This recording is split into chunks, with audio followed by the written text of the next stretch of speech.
Okay, the Avengers. This is where these films get good. This film has an all-star cast, with all the Avengers reprising their roles from the other films, with the exception of Edward Norton as Bruce Banner. He's been replaced by Mark Ruffalo, who is so much more charismatic and interesting.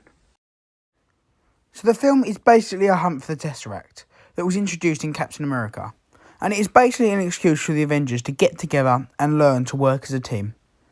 Now, Loki returns from Thor as the main villain, and he is as great as ever, as well as being a way more intimidating threat. Well, up until the end.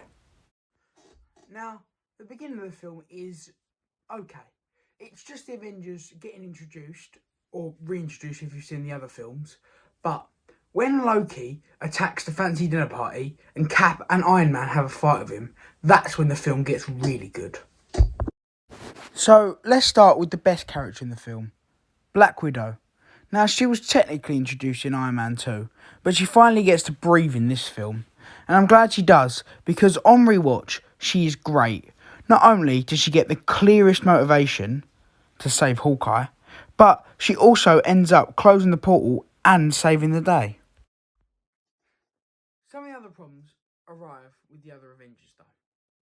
You see, Joss Whedon has this thing where he likes to exaggerate certain characteristics of characters. Take Tony Stark, for example. He's a very laid and complex character driven by guilt. But in the Avengers, he just comes across as kind of a jackass. And then Steve Rogers is a really interesting character, as we'll see later in Winter Soldier. But in this film, he's just a Boy Scout who just does whatever Nick Fury says.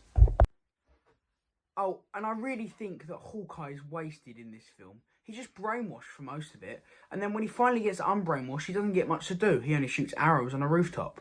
And that's quite sad, because he doesn't really suffer from the exaggeration problem that a lot of the other Avengers do. But these are all just nitpicks that are all made up for with the great finale that this film has. So, 7 out of 10. Iron Man 3 is next. I remember liking that one.